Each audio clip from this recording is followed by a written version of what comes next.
What's up, Loquacious? How's it going, buddy?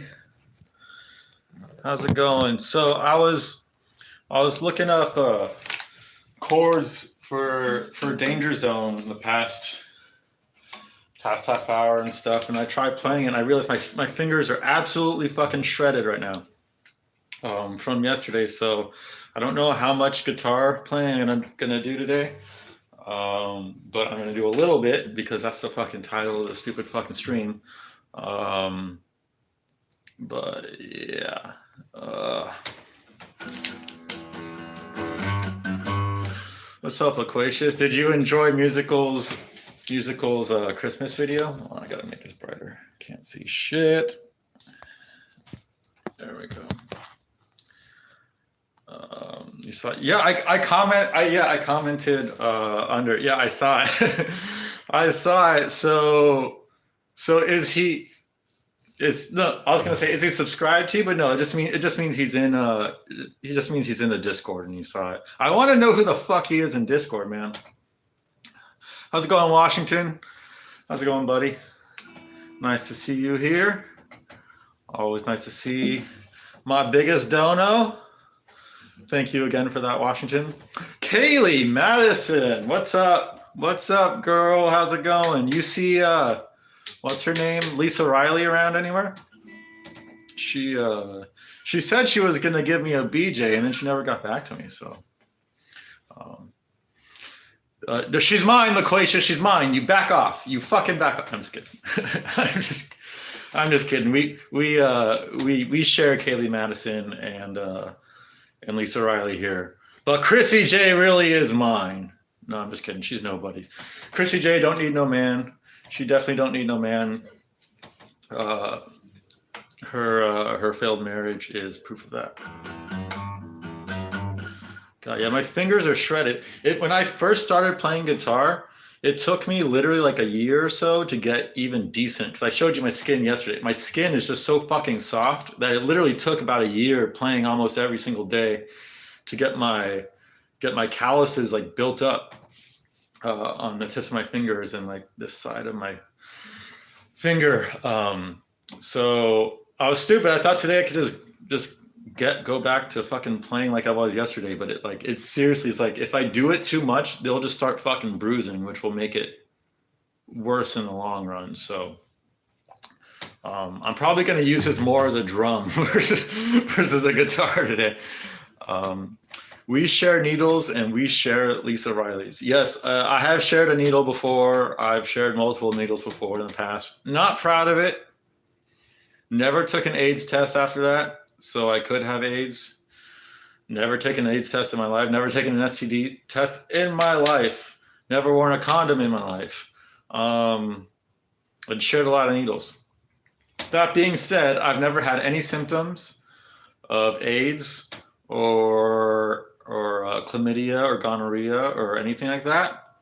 Well, in fact, you shouldn't hear it. Yes, MMA Joey. It wasn't. So it doesn't happen like consciously. Like, oh, I'm gonna go share a needle right now. Actually, the first time I shared a needle was the first time I ever used a needle with drugs. What happened? I was withdrawing heavy from heroin, and I was just smoking it at the time. And my roommate was also a heroin addict, but he was already shooting up, and he saw that I was like really withdrawing. He's like, hey, can you? He's like, hey, I'll give you a dirty cotton shot, and I was like, fuck it, whatever. And so I shared a needle with him. So he gave me like his dirty fucking cotton shit and cooked it up. And that was my first time ever shooting heroin. Was actually just it wasn't even pure. It was just fucking cotton shit. Yeah, that's how it happened. But I didn't share too many. Like, it didn't happen a lot. Ever get a pregnancy scare? I never have. I fucking never have. Like, there's always an off chance that like I got some bitch pregnant that like I never talked to again, and then I have a kid somewhere. Or she had a pregnancy scare, but I never knew about it. But I personally have never known anything about that. My last girlfriend, she was so I told you about her. She fucked up her body so much with her eating disorders that she literally just couldn't get pregnant. Like she never had a period. It just didn't happen. So it was basically like free birth control. Oh shit! I'm getting shit. Sorry. Damn it. Sorry about that. Joey thought he was pregnant, but it was just a mule for 12 kg bendo coming out of his ass. Yeah, it was just like one giant hot dog coming out of his butt that was sentient.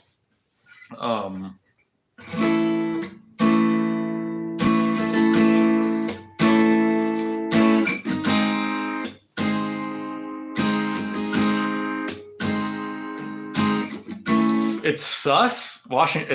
How is it suspicious? How is that how is that suspicious, dude?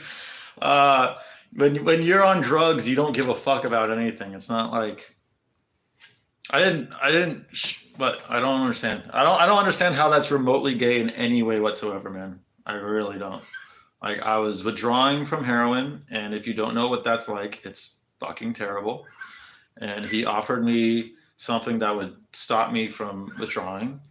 And so I said, sure, fuck it. In a moment of weakness, I wouldn't fucking do it nowadays. But in a moment of weakness, I said, yes. Give me that needle. Give me. And that's what kicked off my shooting phase. Because I was like, oh, because before you shoot drugs into your body, you're like, it's like a taboo, scary fucking thing to do. And then after you do anything taboo, it's no longer taboo. It's only taboo the first time. So yeah, I don't see how that's sus. I mean, it's sus. It's in a gay way. It's sus in like you shouldn't be doing that type of way. Like it's not fucking smart. But he was my roommate for a while. And I was he was with his girlfriend for a really long time. So I was relatively sure he didn't have AIDS or anything like that. But yeah. Not sure if you say a prayer before calc. I don't know what that means, Loquacious. I'd try smoking heroin, but shooting up would spook me. Well, yeah, you don't start off shooting up. Heroin is so strong that if you started off shooting up, you'd probably just kill yourself. Like I'd give it like a 90% chance. If you've never done opiates before, if you're not used to that strength and you just shoot it up in your body, especially today with all the fentanyl and shit and everything, you're likely just going to die.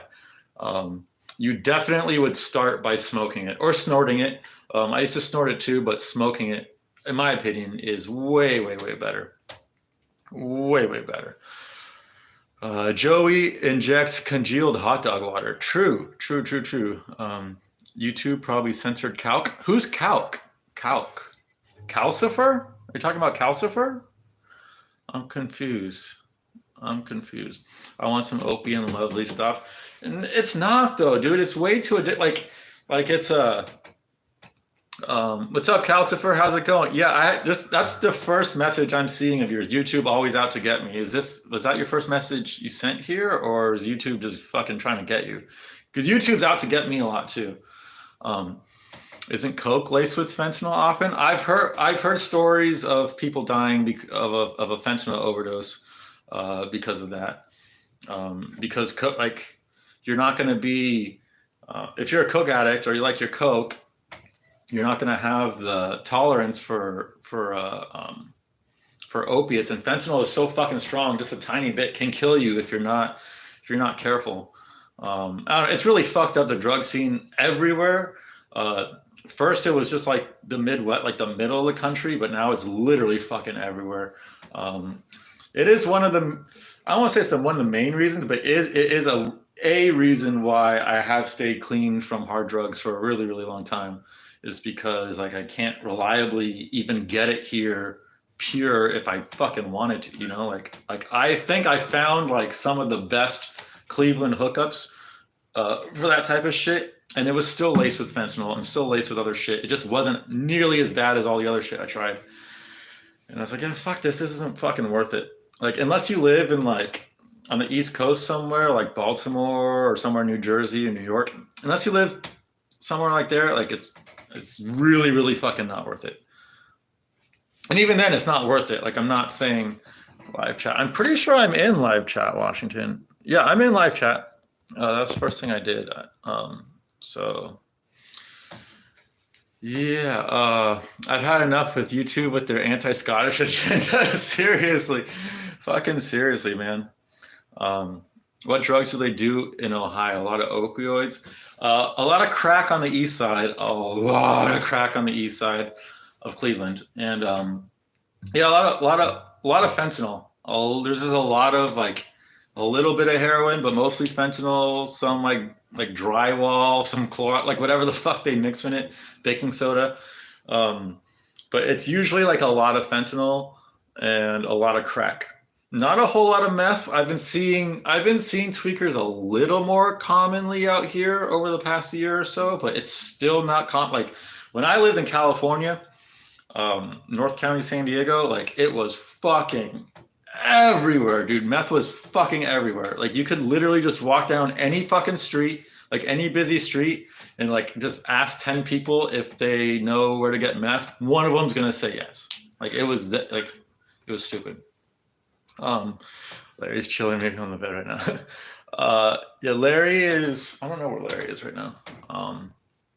Those East Siders really love crack. Well, yes. I don't know why meth hasn't taken off on the East Side. Like, cause you see so many fucking crackheads there, but you don't see many, you'll see some tweakers, but not a whole lot. And like, they're similar, but there's differences to them, and you can tell the fucking difference. Like a crackhead is still gonna get their sleep, because crack only lasts like 5 minutes, maybe 10 or so, but meth lasts for days, and I thought the big difference is you can see like the sleep deprivation in people. Meth just crack ruins your body even more somehow. But meth is like it ruins your brain. Like just look at Chrissy J. Look how destroyed her brain is. Reminder that Jones has 15 title wins and Khabib has 13 title fights. Yes, I am very pro John Jones. Not as a human, I do think he's a piece of shit, but I always say John is probably the best fighter of all time in terms of his skill level and how the gap between him and everybody else, like when he first burst onto the scene, was insane. Like, and he's the only undefeated, like legitimately undefeated fighter who tested that record against people who could legitimately beat him. Khabib didn't really test his record against anyone who could legitimately beat him. That's the thing. It's like Khabib is the most dominant fighter in history, for sure. Easily the most dominant fighter. He only lost a round to like one to Connor and one to Gleison Tebow. And that's it, pretty much, I think. Or he might have lost one to Iaquinta. Maybe. I don't remember. I still think, I don't really remember that fight too much. I remember rooting for Al quite a bit. Al was one of my favorite lightweights. But yeah, Khabib only lost like 2 or 3 rounds. So he's the most dominant fighter of all time, but that's because the first half of his record was all like he was fighting plumbers in Dagestan. And then the second half of his record, most of the people he fought just weren't good counter wrestlers. The only one I think that he fought that was like a legitimate counter wrestler was Gaethje. And he did smoke Gaethje. So I'll give him that. But yeah, like he didn't fight too many people that would give him the type of stylistic matchup. And in the Connor fight, if Herb Dean wasn't a fucking retard, I probably shouldn't have said that on YouTube, but everyone was talking about Connor cheating because he was grabbing the cage in the first round. Fucking good. Like Khabib wasn't doing he took him down and just held him there for 4 minutes, just did nothing but hold him there. And Joe Rogan's on the fucking commentary like, oh, this is how it should be. Like he was saying that's how, like he was applauding Herb Dean for not standing him up because Joe always does that. Like, well, that's the way the fight goes. It's like, no, this is a fucking entertainment business, motherfucker. And that fight, that should have been stood up like like a minute and a half, 2 minutes in after he took him down because he literally wasn't doing anything but holding him down. And hypothetically, he stands him up. Maybe it's a completely different fucking fight.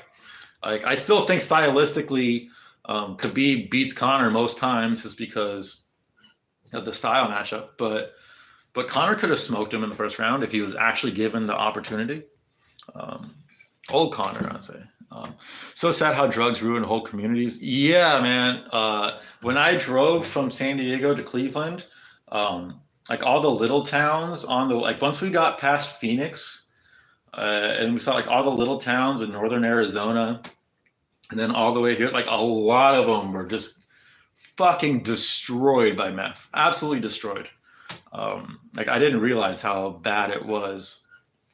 It is really fucking sad. Do you answer if you were serious about? Did you answer if you were serious about Chrissy visit? No, she's not. I was just a joke. I don't think she's serious about. I don't think she's actually gonna visit me. That would be a massive leap of faith for her to fucking drive 8 hours to fucking Cleveland to some guy she doesn't like. I mean, she knows me in the sense like we've been talking forever, but she doesn't know me. You know what I mean? Like for girls, a danger factor just living is just higher because they have a vagina, you know.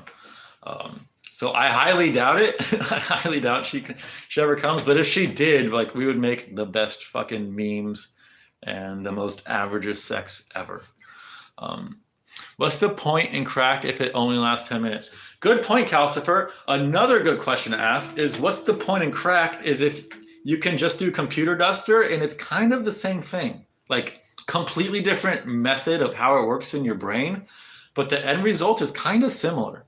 I remember like one of the first times I did computer duster, I was like, oh, this is like crack. Like I was like my first thought. I was like, oh, this is like crack.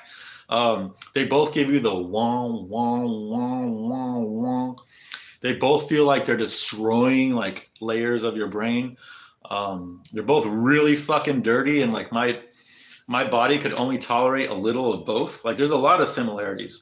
And considering crack isn't that expensive, but like it's not as cheap as fucking computer duster. You boof Jenkum, nice, Calcifer. Fucking nice. Boofing Jenkum is like the full circle of drug use. Like you poop and pee in a bag, and then you fucking what's it called? You crop dust it back into your asshole. I prefer boofing kratom personally. I never boofed any opiate or kratom or any semi-opiate. I've never done that. I don't even know what the bioavailability is when it comes to boofing that type of stuff. I've actually never boofed any. I'm trying to think. I don't think I've ever boofed anything. I might have boofed something. I feel like I have. I tried. Okay, I take that back. When I have no idea how old I was. I was still living at home. So like years and years and years ago, I remember I saw this video, or it was, I don't think it was a video, it was something online. Anyways, I tried dipping my sister's tampon. I shouldn't be fucking admitting this on stream. But I tried dipping my sister's tampon in vodka and then putting it up my butt. But I couldn't get it up my butt. Like I tried and I couldn't. Like if I had a bunch of lube, I probably could have, but like I didn't, and it just wasn't going up there. And like I wasn't like super gung ho about the idea, anyways. But I thought it might be interesting to try because I read that you don't need that much at all to get like really really fucked up. So I was like, okay, I'll fucking try it.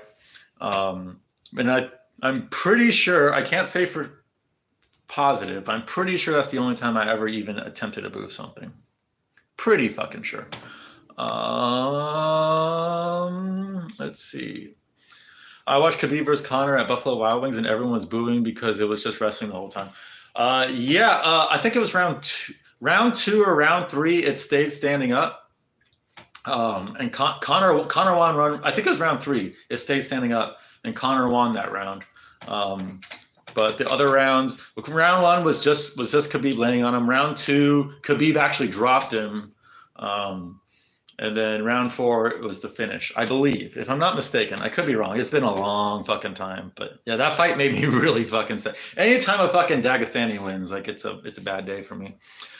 People want to see stand-up fights. I don't think that's 100% true. I love good grappling matches, like good scramble, like Gamrot Saryukian. That was like the pinnacle, or like definitely in terms of lightweight division and up. That was the pinnacle of.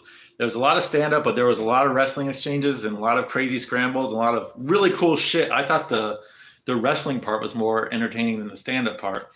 And I really like Charles grappling because he always goes for the finish. Any grappler who is always looking for a finish and they're not just blanketing you, I'm totally cool with.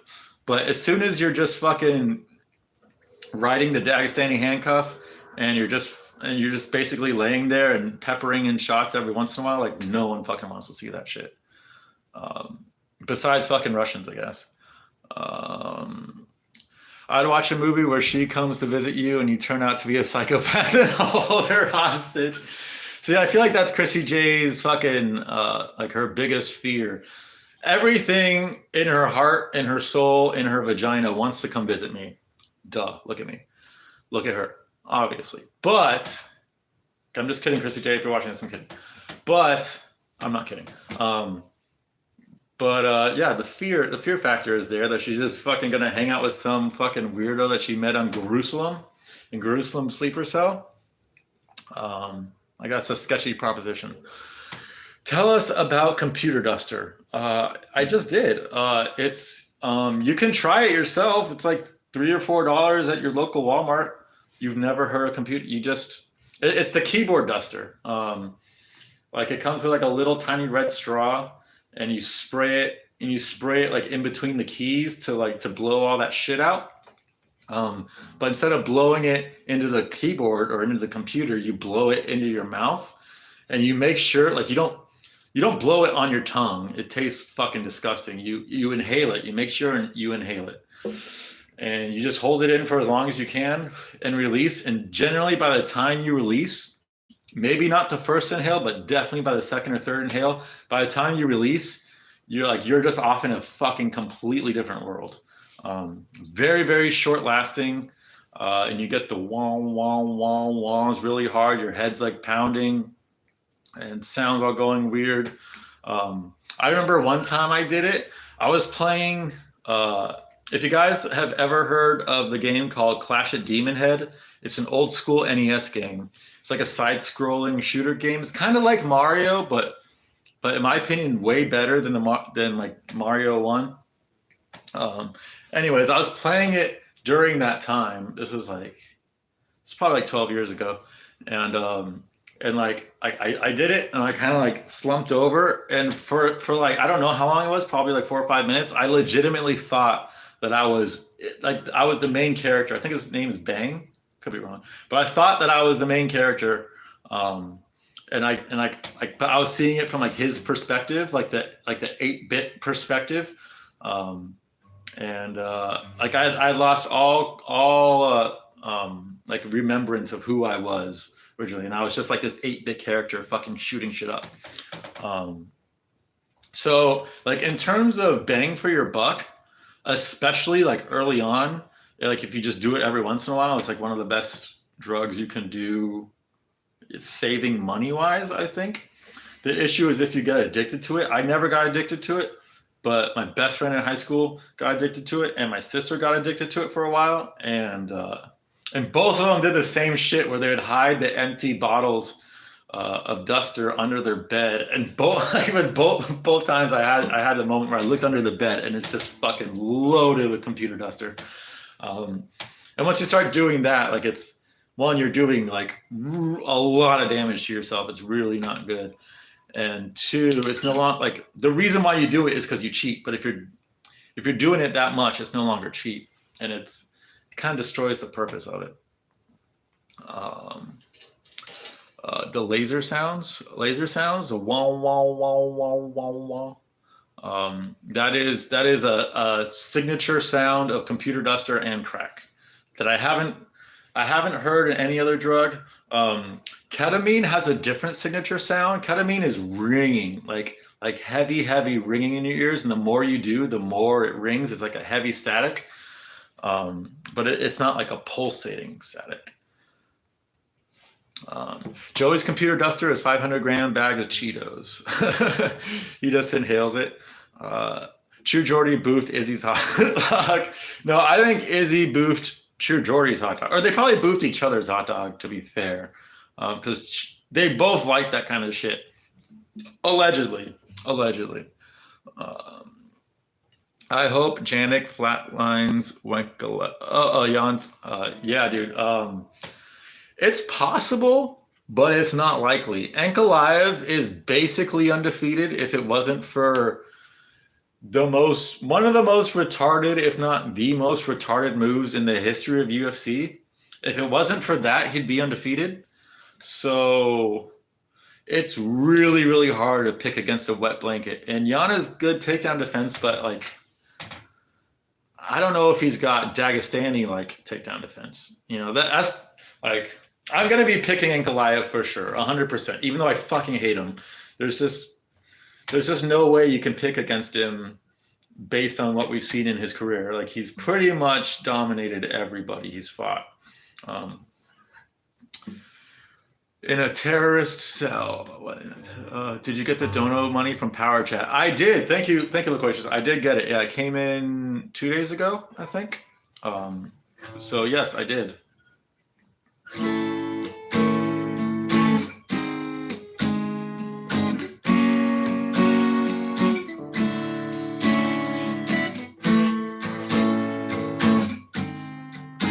See, I fucking can't even do like fucking anything without my fingers fucking hurting. How about this instead? Hold on a second. Hold on. I need to get the fucking lyrics. Whoops. I came somewhat prepared.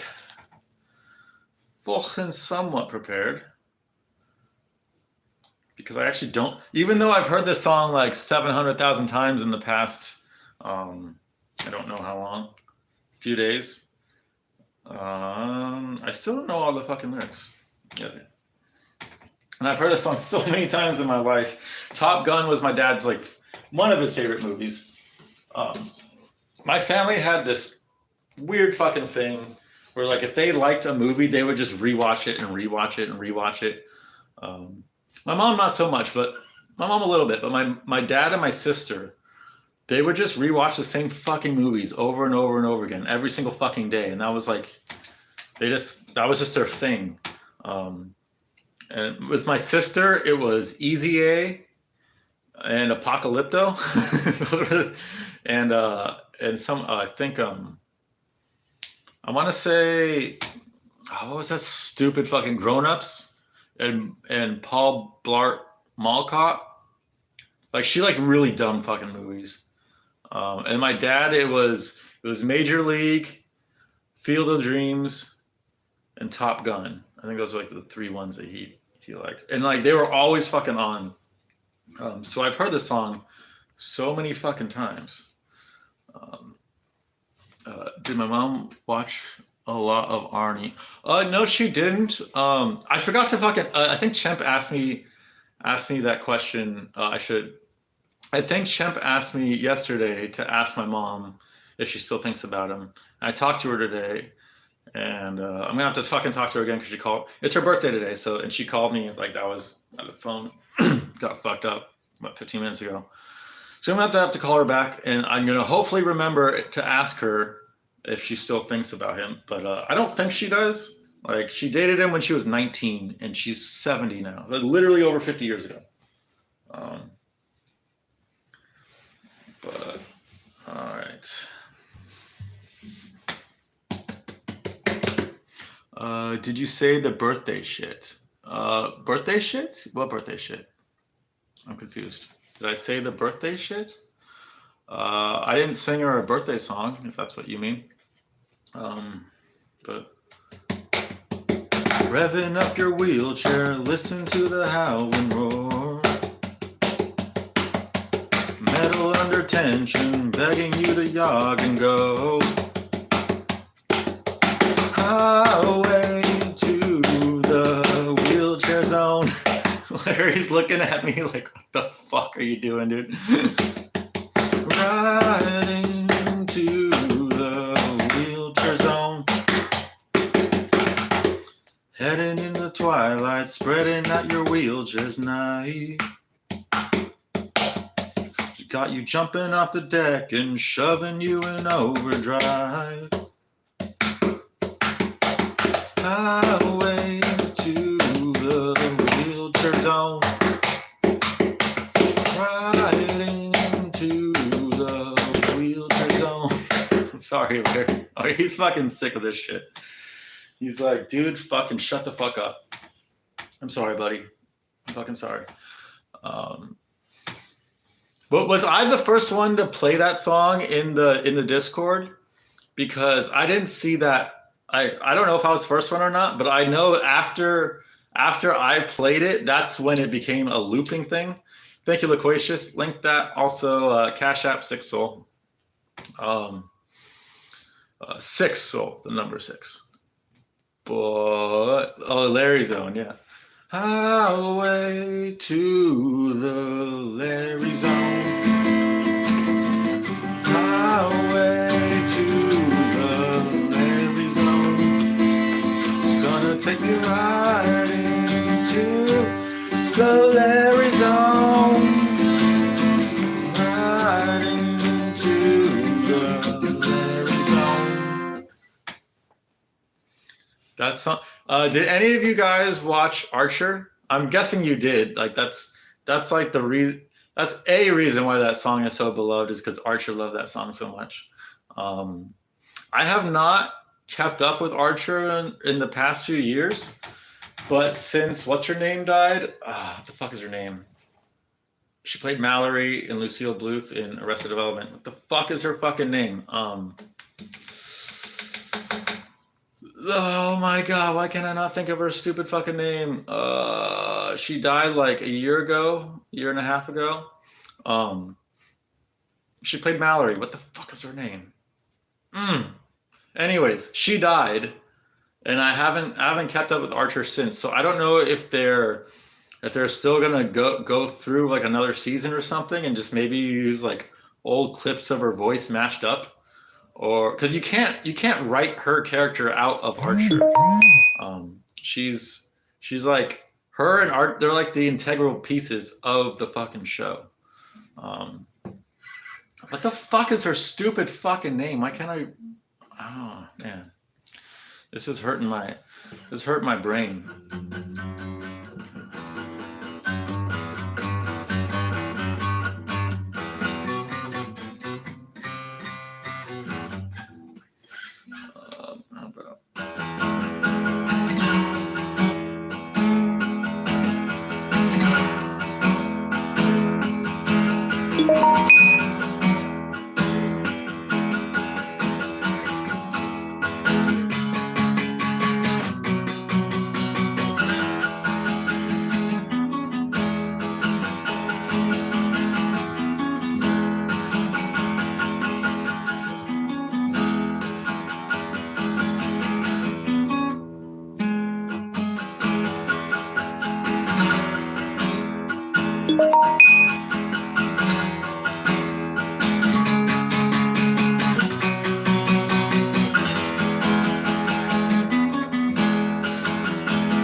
Wheelchair all my life, but it's not quite right.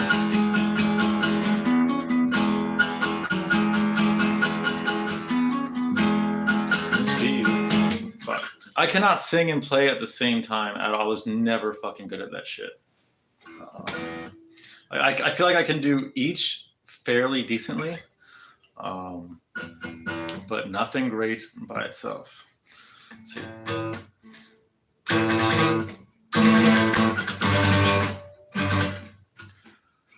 I ate my young and I want out.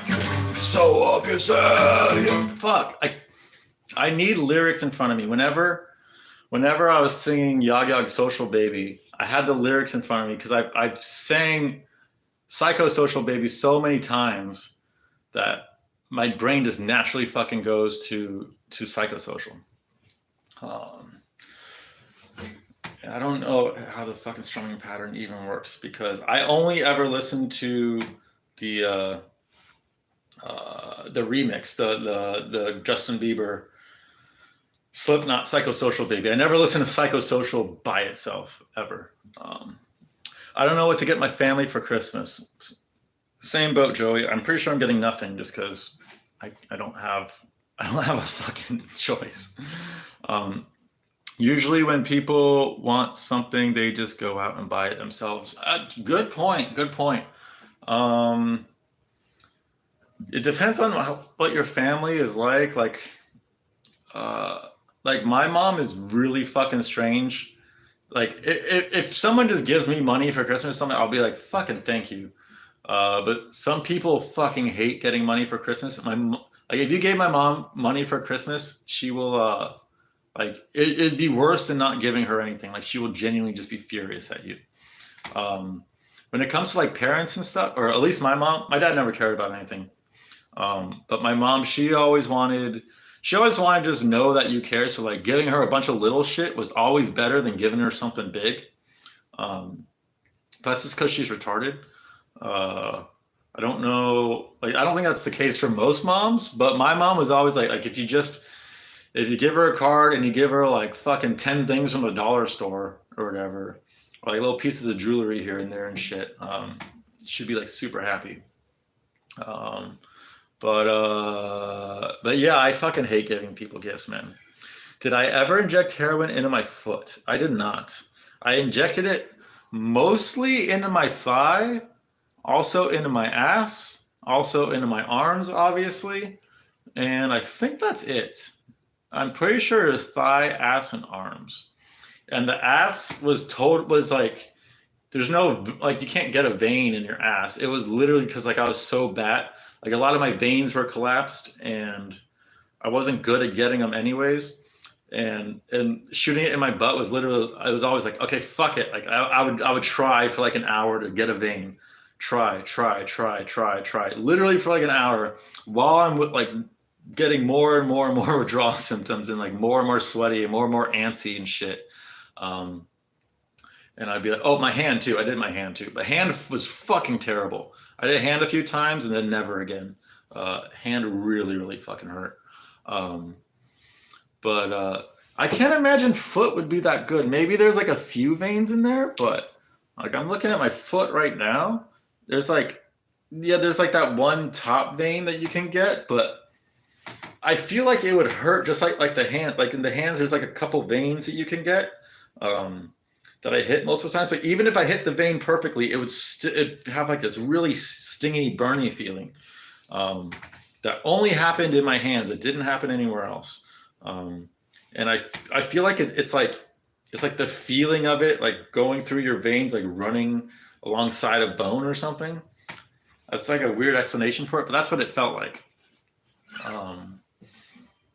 Yeah, I don't fucking recommend it to anyone. The only drug I recommend shooting up is ketamine. It's the only drug I recommend shooting up. What was the worst withdrawal I had? Probably my final, I would say my final, well, I can't say my final forever stint, but it was my final stint for the time being. Cause like I quit over 7 years ago. And I had 2 really minor relapses. But I consider those like when you're doing drugs that long, for as often as I was doing it, for as long as I was doing it, you're gonna fucking relapse. And the fact that I only relapsed twice, and it was within 2 years-ish, 1.5 years, 2 years of when I first quit. That like I don't. When people ask me when I quit, I would say like 7 years ago. Even though technically the last time I did it was 5 years ago. It was like for a week, and then like there was a period a few months before that where it was like 3 weeks. But then before that, it was like 7 years ago. So like, so for 2 years, I only did it for 1 month, and then the last 5 years, it's been nothing. But when I quit, the 7 years ago when I quit, um, I would say that was the worst because that was me quitting for good, and it, the withdrawals were fucking terrible as usual. But it wasn't the withdrawals that were bad. It was the post-acute withdrawal symptoms, which literally lasted over a year, which basically just made me an emotional wreck. I my emotion.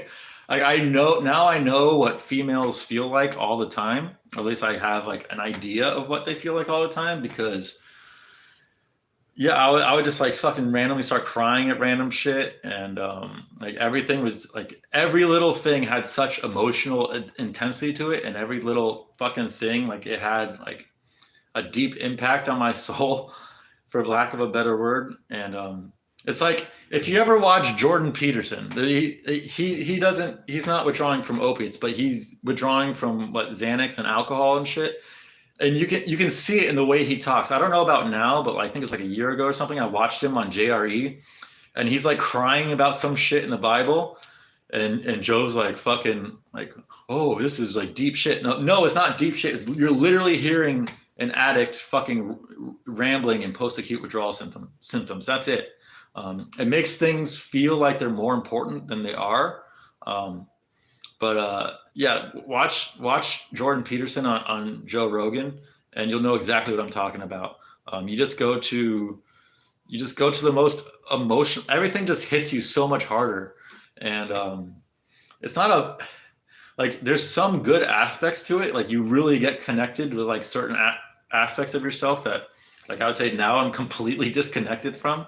Um, but but it's good. I think it's good to be mostly disconnected from that shit, just to be a living human being. Like in my 30s, like I can't be fucking crying over every little thing I see, and you know what I mean.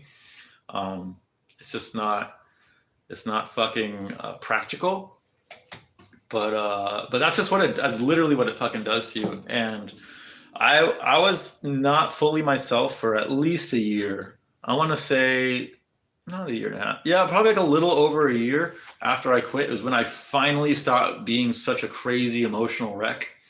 Um, Now part of it too is like after I quit heroin, I used meth, Benadryl, and NyQuil. Benadryl and NyQuil like the first month after I quit, to just like help me sleep and like just stave off feeling like shit, which was like a really bad idea. I don't recommend anyone do it. Um, and then I did meth for like another 6 months after that, and so that meth definitely contributed to my emotionalness. But even after I quit meth, I was still very emotional. I was still going through the post-acute withdrawal symptoms from heroin. And I never got any withdrawal symptoms from meth, literally ever, because I never enjoyed it. I never liked doing it. I only did it because my girlfriend I started doing it because just to have something to do while I was withdrawing from heroin. And B, once I was like done with that, I was already in a relationship with her and she was just doing it. So I was doing it with her because it was just around, while begging her to stop. Like I would like snort a line and be like, "We really shouldn't be doing this. Please, can we stop doing this?" Just going fucking crazy. But at that time, I was like, there's no way I could have a drug in front of me and not do it, no matter how much I dislike the drug. Whereas like now, it's a completely different story. Like if heroin was in front of me or any opiate whatsoever was in front of me, I wouldn't fucking do it because I know like it would just ruin my life. Like I'm done ruining my life. Um, did I ever go to rehab? I never went to rehab, and I truly believe one of the biggest reasons why I was able to get clean and stay clean, and why it's not something that runs in my mind all the time. I like to make a lot of drug jokes and shit, but I genuinely like the craving for it. It's not really there. And the reason why I think I got out of it relatively easy was because I never went to rehab. I never did Suboxone or methadone, which are more addictive than heroin, but they'll give it to you for heroin withdrawals and shit for managing that shit. But it's literally the worst shit you can fucking do if you want to get off any. If you want to get off of any opiate, the last thing you want to do is replace it with another opiate. You replace it with literally anything else but an opiate. And because I never went to rehab, and I never, like the 12-step bullshit, the NA and AA shit, like that wouldn't work on me. I think for a certain percentage of the population, it works really well. So I don't want to shit on it too much. Like I know people who have gotten clean with NA and AA, but two things I really fucking hate about that program is literally the first rule, like their first guideline or whatever it says, is like accept that you're powerless against your addiction. That's like literally number one, accept that you're powerless. And that's the exact opposite how I got clean. I got clean because I was like, I took my power back. I realized I gave all my power to this external thing, literally just an external black fucking round ball that smelled gross. And I realized like, okay, I'm literally giving up all my power to this fucking thing. What if I just take my power back? What if I say, no, fuck it. Every time it comes in my head, like, oh, I need that. It's like, no, you don't need that, because everything outside of you is just a mirror for something inside. So if you feel like you need something outside of you, that's a trick. Like it's literally not possible for anyone to need anything outside of them, other than I guess food and water and oxygen. But yeah, that was the main mind frame I had, was I'm taking my power back, and I'm not going to allow myself to be powerless anymore. And AA stance is like, no, you have to accept that you're powerless. And that just don't sit well with me. Done. You know what I mean? Like, I feel like all humans, maybe not all humans, but most humans are a hell of a lot more powerful than they believe. And yeah, like that's how I got off. And it's the reason why my sister still is on it. She's a year younger than me, and she goes to a fucking methadone clinic every single fucking day, and she's still on drugs every single fucking day, even though she has a kid. And she's been on it for 12 years now. Yeah, she started a lot later than me. She started when she was 21, I think, maybe 20, but I think 21. And she's still fucking going through this shit because she keeps going to these rehabs and going to these clinics, giving her this bullshit fucking drug that's worse, literally worse than heroin. Maybe it's not worse for your health because it's not impure, but it's worse in terms of getting rid of an addiction. Way, way, way, way worse. Because methadone is literally heroin that lasts 24 hours. That's what it fucking is. So using that to get off heroin is easily the dumbest shit I've ever heard of. I've only had a small run with methadone because of my sister a long time ago. And it destroyed my body so much because like I said, it's 24-hour, you're on it, and opiates just destroy your muscles. They just eat away at your muscles. Some people more than others. And because A, I don't have a shitload of muscle to begin with, and B, it just physically, my body just, like any excuse my body can have to fucking get rid of muscle, it will fucking do it. So literally after a few days of doing methadone in a row, I fucking shriveled that down so quickly. And I was like, okay, fuck this shit. This isn't worth it. So I can only imagine what the fuck she looks like right now. She won't send a picture of me, a picture of her to me. So I can only imagine she looks like fucking shit, which is sad. Does she look like Chrissy J? No, I don't. I've only seen, well, no, that's not true. I've seen pictures. I've seen a more recent picture of Chrissy J. Chrissy J looks, if the picture she sent me was indeed recent, I'm going to take her word for it that it was.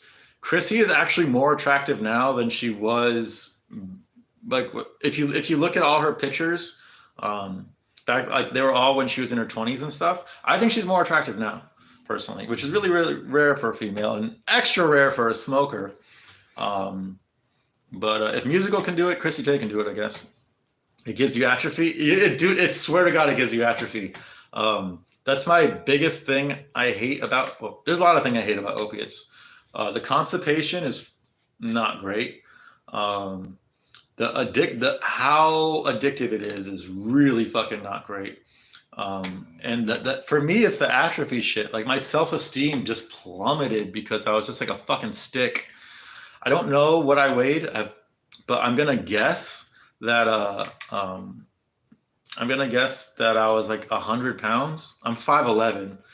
At most, I was like 105 pounds when I was at my skinniest, and I looked like a zombie. I remember at the very end of my heroin days, I remember I was looking at the mirror. I was getting in the shower. I looked in the mirror. I swear to God, I looked like a zombie. Like my entire body was like bruised up, and I like cut marks and bruise marks and everything. And I remember just laughing in the mirror, being like, dude, this is not fucking sustainable. You're either stopping this now or this is how you're dying. And I was like, all right, wait, I'm gonna fucking stop this shit. Do I think Chrissy J is thick? I don't I don't think so. I haven't I haven't seen like a full body picture. Well, I like there's like one a long time ago, but you can't really go by that. From what I could tell, no, she seemed like she's like pretty average size, I would say. Like I wouldn't call it Chrissy J. From what I've seen, I wouldn't call her thick, but I wouldn't call her thin either. Like she's like a good size. How old is Chrissy J? We don't know for sure. We don't know. She always well, first she said she was 35, and that was a lie. And now she just said she's musical age. She's musicals age, which who knows if that's a lie. I'm gonna say she's in her late 30s, probably like 37, 38 to like maximum 41, 42, somewhere around that area. But from what I've seen, I think she's like, I'm going to go with like 38, 37, 38. Um, I thought you were serious about coming. No, I wasn't serious at all, dude. Oh no, that was me just joking around. That'd be fucking like that would be fucking awesome. I think it could be fucking miserable actually because she reminds me a lot of my ex, which is good and bad. Like very very good in some respects and very very bad in some respects. Um, so if hypothetically like we were to hang out, I feel like I'd have an amazing time with her, but we would be fighting a lot, which is exactly how me and my ex were. It was just like some of the best times in my life interspersed with some of the worst times in my life. um, so what do you think about black girls that love white guys? Me personally, I'm a fan. Yeah, well, I live in Cleveland now, so there's definitely a fair amount of black girls that like white guys, and vice versa. It's half and half here, so tons of mixed race babies, tons of like just mixing the gene pool and everything. I'm fine with it. I don't care. The longer I live in Cleveland, the more attracted I am to black girls, which is not surprising in the least. When I lived in Orange County for a bit, Orange County is like Asian city, and also in Seattle, also Asian city. When I lived in those places, I tended to be a little bit more attracted to Asians just because I saw them a lot. And then, and in my hometown, I was more attracted to whites and Mexicans because I saw them a lot. And now I see whites and blacks a lot. So like that's what I'm generally attracted to. Always been whites number one. I don't think that's ever going to change. I just think naturally, like I don't think it's racist to think that your own race is like the most attractive race. But I really like Eastern European girls. I think are like the hottest, I would say. Do you see the Good Morning America affair scandal? I did not. Dude, I would not be the guy to ask that question. I don't watch the news. I don't. The only time I know anything is going on in the world is because I saw it in Jerusalem, in Jerusalem sleeper cell. I never look up news. I never look up fucking headlines, articles, whatever. When Corona was going, like I didn't look at any news at all, and I still was always informed because everyone else would be talking about it. Like I'd walk down a fucking aisle in a store, and like I'd hear people talking about it and shit. So I firmly believe that that no matter what's going on in the world, you don't need to be watching the news, because if it's important enough, you will hear about it anyways. Like if you just go out of your house, you will fucking hear about what's fucking going on. And I'm very anti-news anyways. Like, what is the news? There's like what, 8 billion people on the earth now, and all of them have something going on in their lives. So all of that can be considered news. But the news, they just pick and choose what news is news. Whatever is going to get the most reaction, whatever is going to get eyes, and like whatever is going to fucking brainwash people to keep watching. So yeah, I didn't see. I didn't know about the Good Morning America scandal. Guessing someone had sex. No, Polly. I prefer it when they have white hair. Oh, like me? Yeah, Asians are great. Your ex, Mr. was my ex, Mr. was Asian. Oh, the one I called Mr. Hey, Mr. Buster. No, she wasn't Asian. She was white. I dated half Filipino, half black girl before her, and that was the closest to a full Asian I ever got.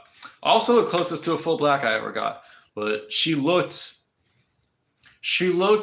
like she was basically 100% black.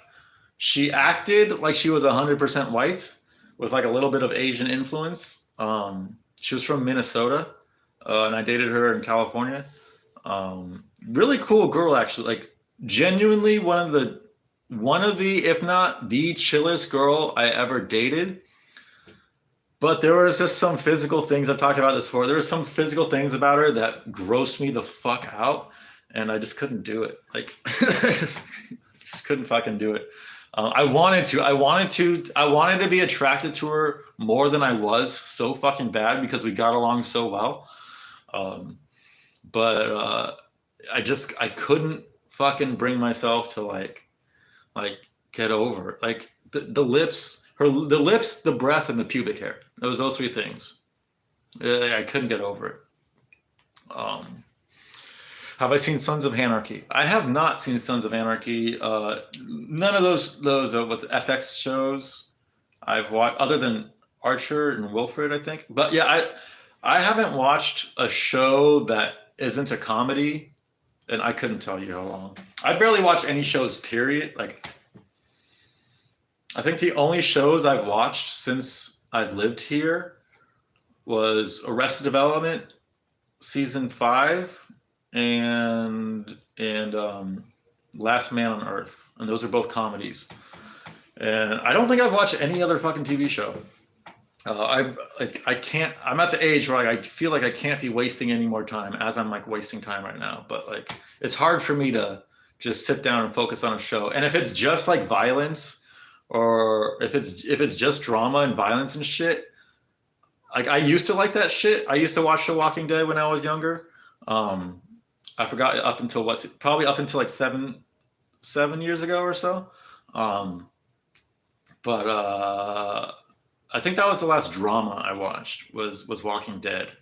And I don't know, the older I get, the more corny it is. It's like, why am I gonna get like emotionally invested in a fake thing? It just doesn't, like, I'd rather just fucking like create my own drama and get emotionally invested in it. Where was I in 1991? I was at the beginning of 1991. The beginning of 1991, I was still in Rancho Cucamonga.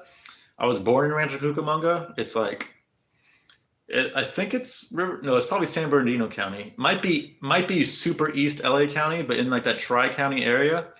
And I was born there, but when I was right before I turned 3, we moved to Murrieta, California, which is the sister city of Temecula. It's like right north of Temecula. And then from there, I lived in that area until like the age of like 22 or 23 or something, when I finally moved out. So yeah, that's where I was in 91. I was this 3-year-old fucking, just my parents, wherever my parents were, that's where I was. Black guy? Question mark? I don't know a black guy. I dated a Palestinian Muslim. Didn't end well. Was it an explosive relationship, Polidori? Dated an American Indian chick from Minnesota. American Indian chick. Oh, okay. I dated an Indian chick. She wasn't from Minnesota. She was she was taller than me. Yeah, I was a freshman and she was a freshman. We're at different high schools in the same town. Um, she was taller than me by like an inch, and I don't want to call her fat. She wasn't fat, but she was about as big as you can get before you get fat, if that makes sense. She still looked good. Like I like girls, like I like fit girls. So I had no issue with that whatsoever. But back then I was really fucking skinny. Yeah, I was probably like 5'9", 5'10", and 115 pounds maybe. And she was probably like 5'11", like 200 maybe, 190, 200. Like she was big. Um, and I fucking liked it though. I like big girls, as long as they're not actual fat. Just for me, what determines what a girl how if I consider a girl fat or not, has, really doesn't have a whole lot to do with the amount of extra fat she has on her body. It's more to do with the proportions of the extra fat she has on her body. Like if she's not fat in her like anywhere else, but she's got a massive gut, just skinny legs or whatever, like that's gonna repulse the fuck out of me, and I'm gonna consider that girl fat, even if she weighs less than a girl who has, let's say, 10 pounds more fat on her, but it's all spread out evenly, and it looks it looks more uniform and stuff. I don't know if that makes any sense, but that's I'm always looking for proportions in girls. I don't really like skinny girls, but I can handle skinny girls if they're proportioned right. And like if you're as long as I don't care how big you get, as long as those fat you don't get too fat and you start getting like a belly, you don't get the bulges, like start bulging out in places. That's when it's not good. And every girl has their own limit. Um, and yeah, I forgot why I'm talking about that. Because I dated an Indian girl, yeah, in freshman year. It sounds like where you lived in California. The town is set. What's yeah, I think I heard about that, Loquacious. Sons of Anarchy. I'm pretty sure it does take place in Temecula or in that area. I think I heard that before. Um, Temecula is not that far away from Los Angeles and stuff, and there were occasionally like some movies that were filmed there. Will Ferrell filmed a movie there, and my friend met him. Like he tipped her like $1,000 or some shit at a restaurant in Temecula. Um, and yeah, there was like occasionally some things that were filmed there because it was like relatively close, but like it looked scenery wise, it looked a lot different than what LA looks like. So it's like a somewhat popular place to film. Are you bi, Polly? Yeah, are you bi? What's your favorite war? My favorite war? What is it good for? Absolutely stimulating the economy. Favorite war? I would say Vietnam War is probably my favorite war, just because I had a history teacher slash psychology teacher in high school who was a Vietnam War veteran, and his war stories were seriously some of the craziest stories I've ever heard in my life involving anything. And um, yeah, like the fucking hell that we put our soldiers through that war, and then the hell they went through when they came home too, is so fucking interesting to me. It just seems like out of all the wars we've ever had, that was the one where we put our soldiers through the worst possible. I think we learned our lesson and we stopped doing that shit after, because it was just way too traumatic. But I think that's why it's my favorite wars, because it's those stories, those hellish stories are just so fucking interesting to me. So that's probably my favorite war. Did you hear what Guru said about his zombie movie idea? I didn't. I don't think. Oh, okay, I want to take that back. I think I did, but I had it on 2x. Yesterday I joined the stream late, and so I had it on 2x, and I think I heard him like rambling about it in 2x, but I wasn't fully paying attention. So I think I heard it, but I don't remember what he said.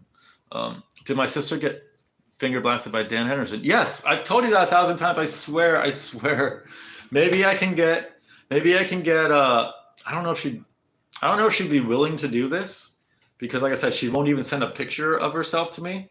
But maybe if I can get her to send a video of herself saying, "Yes, my name is Megan Nowicki, and I got finger blasted by Dan Henderson, fucking, I don't know how long ago, like 12 years ago or some shit like that, maybe more. No, I think it's like 14 years ago. Like, I should, even though she has a terrible memory, she would remember that. Like, that was like, I don't think she ever got with any other like celebrity type person ever. I think Dan Henderson was the only one. So she's gonna fucking remember that. Agree on big girls? Yeah, 100%, dude. Like, you can get as big as possible, just don't bulge. Just don't bulge anywhere. Chrissy J gets weighed down by her vast meth reserves. No, that's why I go over to her house and fucking harvest it every day, so she doesn't get weighed. That will happen. That has happened in the past. But that's why me and Chrissy J get along so well. We're like this because my mouth is just like, it's like a fucking connected, like a fucking human centipede to her fucking vagina, just fucking cleaning out the smeg meth. So A, she doesn't get weighed down, and B, so we can recycle and smoke it again. No, I'm just gay. Fair enough. Man can't beat World War II. Let's be real, shit was insane. The scale. True. Good point. Good point. Very good point. And there's some crazy World War II stories I've heard. Can't remember where I heard it. It was relatively recently. I heard there was a story. Maybe I heard it on Musicals stream or something. I think it was Musical Streams, actually, now I think about it. But there's a story where the Allies and the Nazis, I think they were in France or something, and it was Christmas Eve, and they called a ceasefire, and someone got a soccer ball, and they started playing soccer with each other and shit. And then like the next day, the ceasefire went over, and they had to start war again, but like the soldiers didn't fucking want to, and so the generals literally fucking made them fucking do it. Like they were literally like threatened with their own life. Like, you literally, like, you have to shoot them or else I'm gonna shoot you type deal. Which is also a fucking crazy story, but also why you never want to play sports with the enemy. You never want to befriend the enemy, because you're not gonna want to kill them. Viet Cong, woo! Viet Cong. Thoughts on the Troubles? I have no idea what the Troubles are. I have no idea. I got a zombie movie idea. Okay, what is it? What is it, MMA Joey? Where's Mr. Pibb? Sniff guy. Oh my God, Sniff's dono last night. I screenshotted it. Sniff's dono last night. Maybe my favorite Sniff dono of all time. Maybe. I have to go back and look at all of them, but I was crying laughing. I don't remember exactly how it went, but he said it was something along the lines of, crazy how your thumbnails are clickbait while I forgot how he fucking worded it, but he said while the tribal person I used as bait, I tied as bait under my boat just clicks or something like that. I'm not doing a good service, but fucking classic Sniff being fucking hysterical. What happened with my sister and Hendo? Oh, it's just a one night thing. She was at a bar in Temecula, and she saw him. So she's like fucking classic slut. Like, she went up to him, even though she wasn't a big, like, she knew who he was because of me. And she goes up to him and says, "Oh my God, I'm such a big fan, Hendo, blah, blah, blah." And then she left, and like she shook his hand, whatever. And then she went back. And then, like, when he left the bar, he approached her and said, "Hey, me and my friends are going back to the saloon." He called it the saloon. Do you want to come? And she's like, "Fuck yeah, I want to come." So they went back to his friend's place in wine country in Temecula or something. And they got drunk. And yeah, he was just fondling the shit out of her. And he wanted to come back. He wanted to come back to our house. We were both living at home at the time. My dad had already moved out. It was just me, my sister, and my mom. and my sister wanted to bring him back, but she didn't want to. Um, she didn't want to have that conversation with my mom and Dan Henderson being all weird and shit because my mom's fucking strange as fuck, and she didn't want to deal with that shit. But I was so disappointed in her. I was like, who fucking cares? It's fucking Dan Henderson. And allegedly, this was Dan Henderson was still married. He was going through a divorce at the time, but I think he was still married technically. But I remember that aspect too. And I want to say he lived in Marietta at the time as well. Troubles in Northern Ireland. Woo! Is there troubles in Northern Ireland? Iwo Jima was savage. Yes, it definitely was. Oh, that was in World War One, the football ceasefire thing. Oh, that was World War One. Oh shit. Yeah, that's a fucking crazy story. Like, I don't want to fucking shoot Franz. He's got a fucking crazy fucking hook shot. Like, I don't want to fucking shoot him. And then you get threatened with your own life. But that's got to be on the. That's the general's fault. Like, you can't have your soldiers interacting with the other soldiers and not expect that shit to happen. Bisping has bad PTSD about Hendo. Very, very true. So, oh my god! In their second fight, there was a few times where Hendo whiffed like this fucking much on an H-bomb that for sure would have put his lights out again. That the first fight was one of the more satisfying fights I've ever had. I think as an MMA fan, just that last, like, after he knocks him out, and just that very last, like, I'm gonna fucking get one more in because Bisping was such a fucking piece of shit this entire fucking series of Tough. Yeah, that was such a satisfying fucking ending to that whole series. And then the second fight years later, it was so fucking frustrating because Hendo was close so many times to knocking him out. Like, he was just too predictable, you know. Like, he really only had his right hand in the stand up, and he kept going for it. And Bisping would just get out of the way. He got hit with a couple of them, but they weren't like super flush. And at the end of the fight, Bisping looked like fucking hell. Dan didn't have a scratch on him, but Bisping won. I scored it for Bisping too. I think Bisping won 3 of the rounds because 3 of the rounds Hendo didn't even really touch him, and 2 of the rounds Hendo did like pretty severe damage, but it wasn't enough to 10-8 or anything. How she's very pretty, your sister? Probably not anymore. But yeah, guys always liked her. So, like, if I'm gonna go by the amount of guys she fucked and the amount of guys who wanted to fuck her, yeah, she was attractive. Lisa Riley was born during the troubles in Northern Ireland. Yes. How much dodgeball have you played? Oh, I used to play dodgeball a lot in school. That was actually one of my, if not my best game in PE. Whenever we played dodgeball, I was always really fucking good at dodgeball. Because I was skinny, so I was like a hard target to hit. I was really good at catching things. So, like, if you're gonna throw a dodgeball at me, there's a good chance I'm just gonna fucking catch it. And C, I have a fucking cannon for an arm for my size. Like, I've always been really good at throwing shit when I was a kid. Like, when it was baseball season, I'd practice pitching, and when it was football season, I'd practice throwing spirals all the time. So, like, most of the year, I'd be throwing balls like non-fucking stop.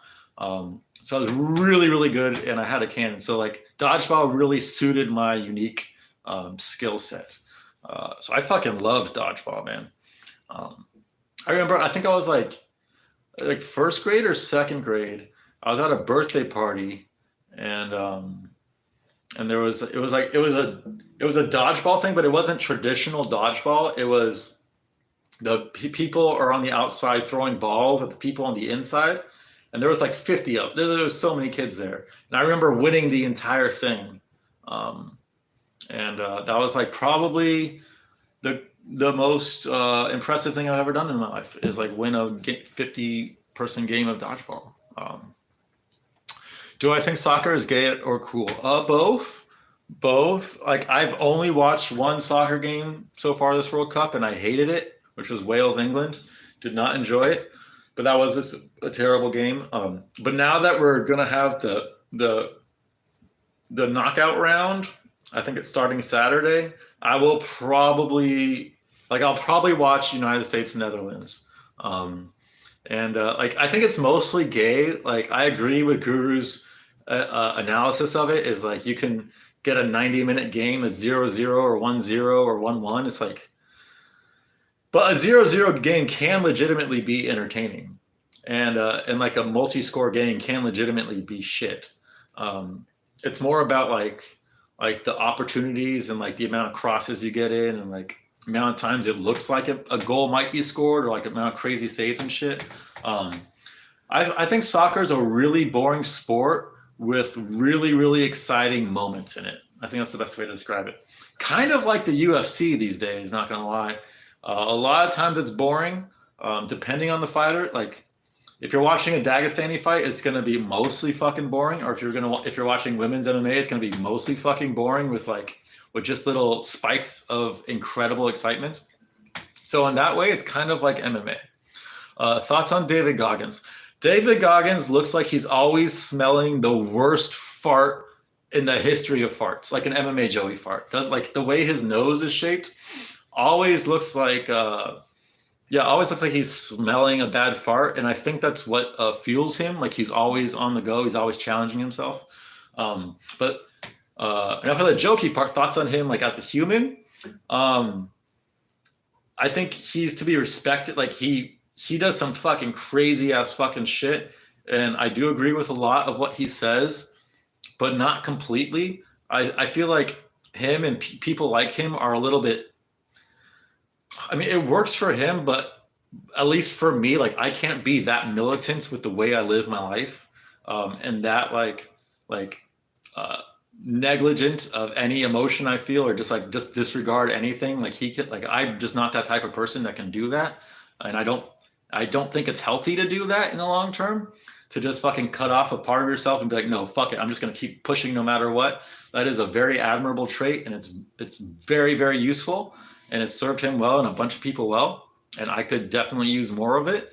But at the same time, like spiritually speaking, it's not a healthy practice. I think like you're not listening to yourself. You're just like, no, I'm only the like fucking straight line masculine. Like when it comes to spirituality, like a spiritually balanced person has their masculine and their feminine polarities like completely 100% intertwined, and he's like 100% masculine.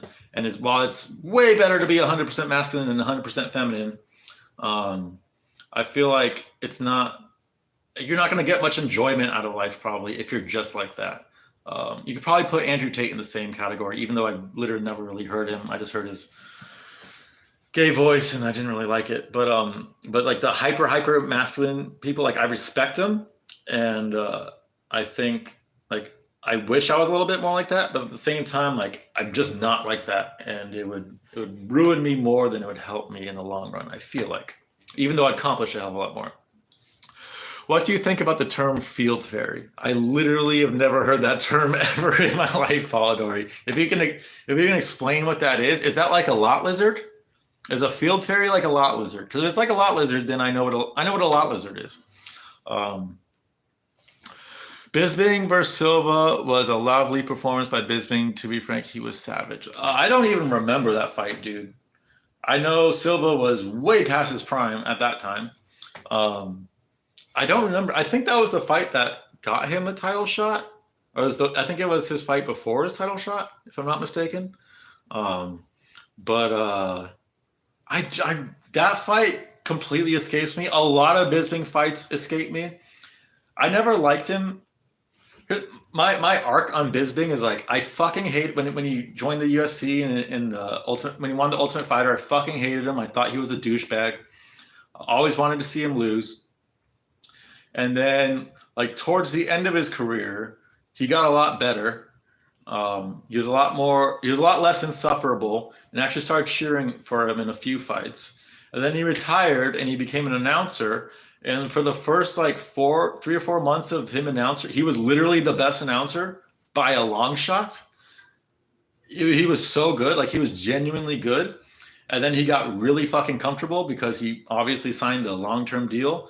and he stopped caring, and he just became a fucking CTE riddled fucking asshole again. And now I fucking hate him more than I ever did when he was a fighter. So it was like hatred. Then I liked him, and now he's back. Now it's even more hatred. I fucking hate that guy now. He's just a UFC shill. But there was a moment in his life. There was like a few years there where he was actually a pretty cool human being. So he has it in him, and he can be funny. Like he does have some decent jokes sometimes. Do I prefer spicy or sour? Probably spicy, but I like sour too. I'd have to go with spicy just because I literally eat spicy shit every single fucking day of my life, pretty much. Like anything I make at home, pretty much no matter what it is, if I'm cooking at home, there's gonna be spice to it because it's for me, it's the easiest way to add flavor to something that I never get sick of.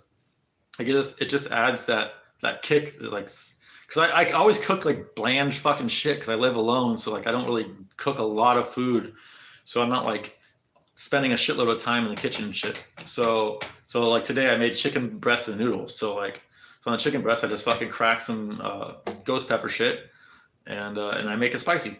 And it makes it way more tolerable, even though I'm sick of eating the same shit every day. Polly, where are your family from? Where are your family from in Europe? Good question. Guru bragging about his PE rugby. Oh my, yeah. Yeah, when I was bragging about dodgeball, that was tongue in cheek. Guru legitimately thinks his PE rugby would give him an advantage in mixed martial arts when it comes to taking down someone, even though he has no grappling experience. And he has like, and in rugby, even if you do tackle someone and take someone down, you can't hold them there. That's not a part of rugby. So he has no experience in holding someone down.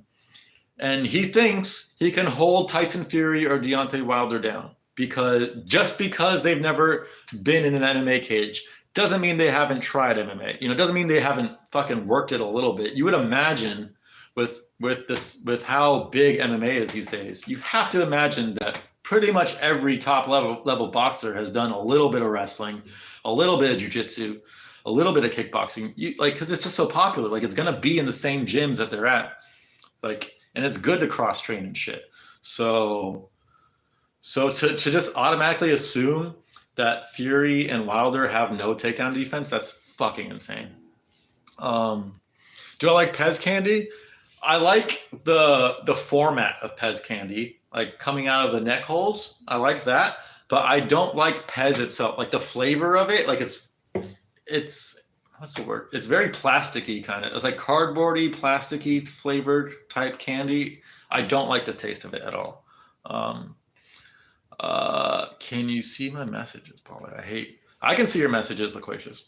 I hate it when they don't have penalty shootouts. Oh my god! Oh, I know. I hate the draw. They shouldn't have draws in the knockout in the bracket round. What they should do is after 90 minutes, they should have penalty kicks. They shouldn't have extra time. I don't think for the bracket round, but you should have penalty kicks, and then the winner gets 3 points, and then the loser will get 1 point. It'll be as if they drawed. You know what I mean? And I think that would be a more exciting way to have the beginning part of the World Cup, because draws are so fucking stupid. We don't need draws. Draws are for fucking soy ass bitches. I don't see what that like. It's not saving anybody anything. Penalty kicks aren't like, they're not taking anything. You're not draining the athlete anymore by having penalty kicks. You know what I mean? So it really fucking makes no fucking sense. Do I ever miss Mister? I miss Mister a lot. To this day, I still, because when I was with her, we were fucking inseparable, and we created our own language.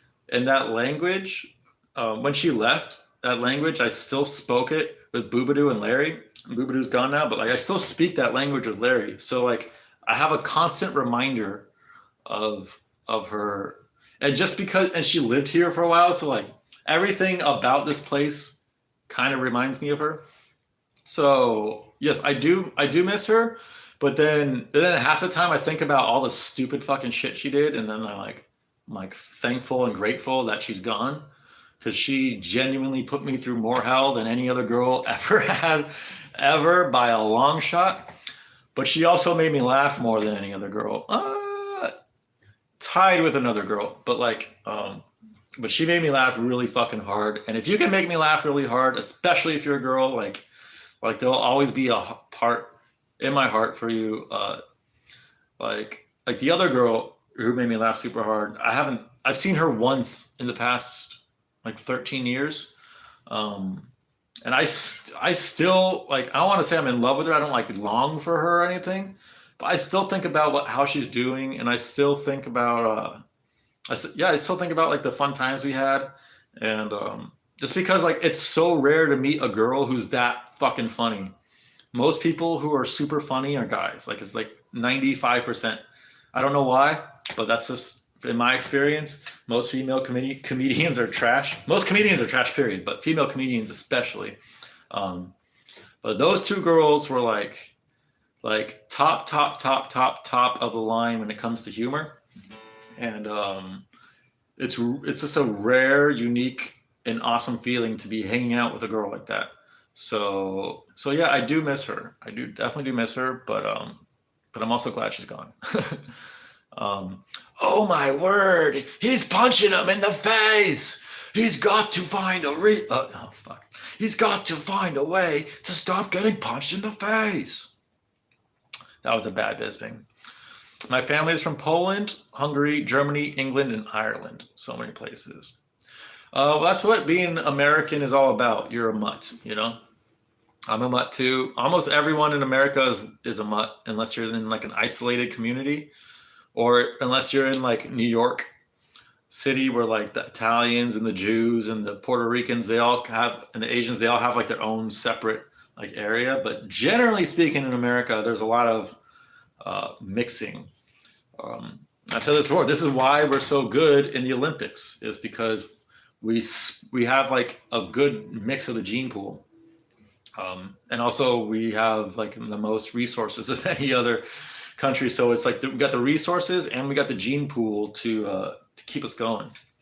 Like Russia has the PEDs, but even with the PEDs, Russia can't compete with us. You think Guru will ever be seen outside his shed? Not likely. He said he was going to go to UFC London. He said he was going to go to UFC London. He said he was going to go to the weigh-ins of UFC London. He said he was going to go to UFC France. He said he was going to go to the weigh-ins of UFC France. Oh, it's just a quick train ride under the channel.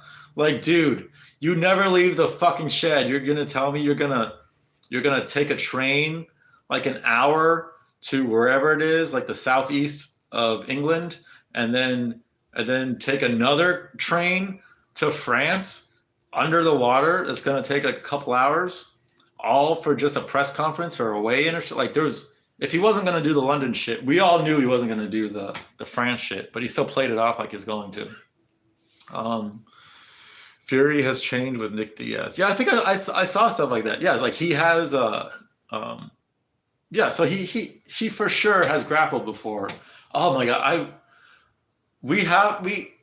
I don't know how much money it would take. Probably a fuckload. But if Guru gets big enough, not fat enough, but like popular enough, where we can clip him saying that he would beat Tyson Fury in an MMA match, and we can get Tyson Fury to challenge him, that would be fucking beautiful. Because I would fucking love to see that. Because he would back down for sure. There's no fucking way in hell Guru or anyone in their right mind would fight Tyson Fury in an MMA match, who isn't a trained fighter. You know, if Guru's two years of Muay Thai, which is probably more like 6 months of Muay Thai, and his shitty Taekwondo background, like, what is that going to do to Tyson Fury? Like, literally nothing. Literally fucking nothing. He was scared of Mimi. I don't think he was scared of Mimi at all. He might have been scared. Like, Mimi's just a troll. I don't think Mimi was there. I do think Guru is scared of being fucked with, which is a pretty lame fucking fear. I don't think he would have been fucked with. I think if he had his hair down, like, most people wouldn't even... He would get recognized here and there, but I don't think anyone would just go up and fuck with him, you know? But he was definitely scared of being fucked with. But he wasn't scared of Mimi, I think. I can't see your messages, Loquacious. Jeez, are you in live or are you in Maine, Apollodori? How does corn have any calories if you just poop it out? Corn isn't edible. Okay, so corn is edible. It's the shell, like the yellow outer shell. That's just like a pure fiber thing that your body can't digest.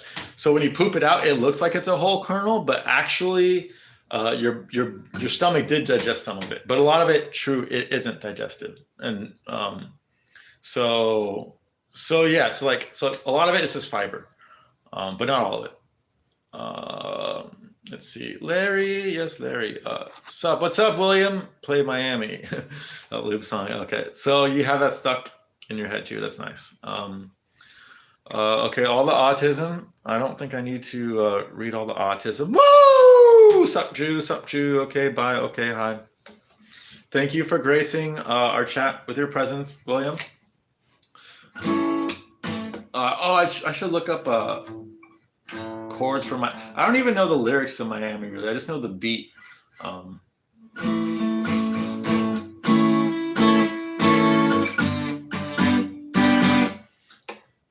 Yeah, guitar is gonna be fucking terrible today. I'm sorry about that.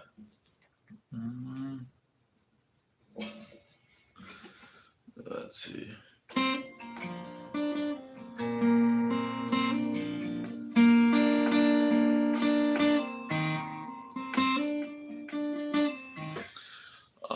Do I think Guru will ever come out of the closet? No.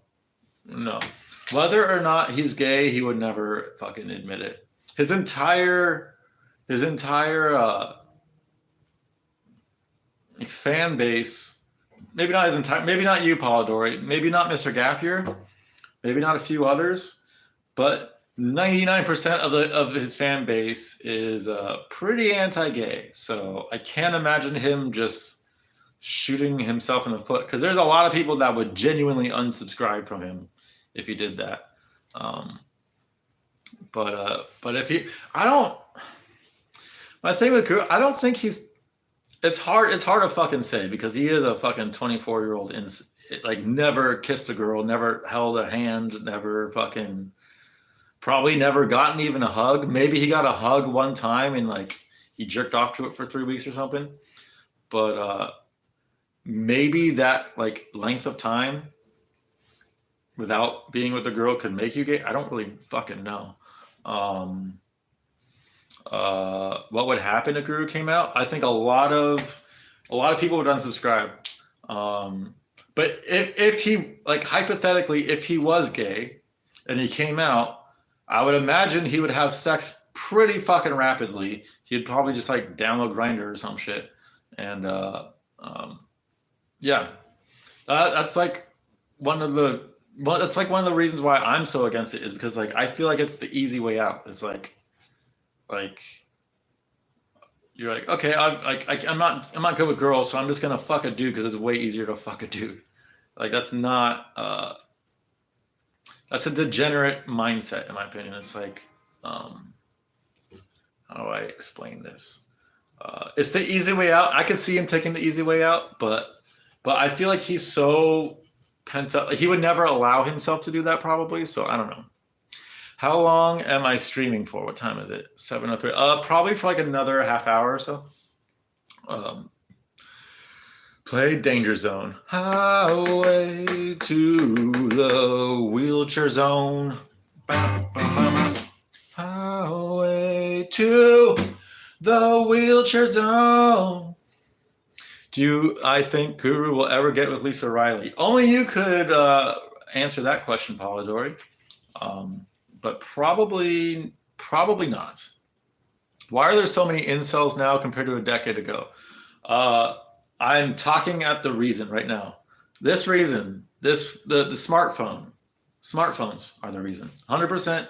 Social media, the overall agenda that's being pushed, all the chemicals and shit. But I think the main thing is smartphones. Like because with each other now, that so many guys have just lost the ability to just fucking talk to a girl, which is inherently not an easy thing to do, because genetically we have a shitload of built-in fear, because we lived in tribes for so fucking long. Tribes of like 50 to 150 people. And you got to think, if you're a caveman in a tribe of 100 people, you got what? Maybe, if you're lucky, maybe 10 to 15 maximum of girls that are actual suitors for you. Um, so so if you go up and talk to one of them, or you go and try to hit on one of them and it goes wrong, that girl tells all the other girls, and then you're literally kicked out of the gene pool. You know what I mean? So guys inherently, like, it's called approach anxiety, and the guys, like, it's a natural, healthy, normal thing that evolved out of years of us living in tribes. So we have this biological, like, just trigger, like, whenever we see a hot girl and think, oh, I'm gonna fucking talk to her, it's like your heart just fucking goes, oh my god. Happens to me fucking all the time to this day. I don't want to say all the time in the wintertime, because hot girls just aren't out Cleveland, but like summertime happens a lot.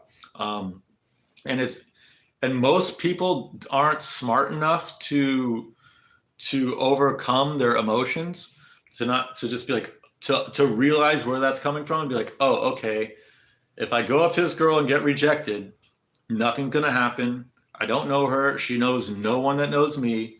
Like, the worst that's gonna happen is she says no. It's fine, you know? But most people can't rationalize that shit. Or even if they can rationalize it, they still can't push themselves to it. So they go on their phone and just jerk off to porn. I think porn is a huge reason for it. But yeah, I would say the main reason is smartphones. And it's like that easy out, like, oh, I could talk to that girl, or I can just fucking send a message to a girl on fucking Tinder or Instagram or some shit. It's another, like, easy way out type thing. Like, if you want something good in life, no matter what it is, you can't take the easy way out. And I think smartphones are like the epitome of, like, easy way out. Cheap, accessible. You could literally get the virtual version of pretty much whatever the fuck you want on the internet. And that combined with everything I said before, the agenda and the lowering of testosterone and everything, and the comfiness of today's society, it creates a lot of fucking incels, you know? It's sad. And I was an incel not that long ago too. I don't know what the bar for incel is. Like, for me, I feel like if you haven't had sex in a year and you've been trying to have sex, you're in incel territory. You know what I mean?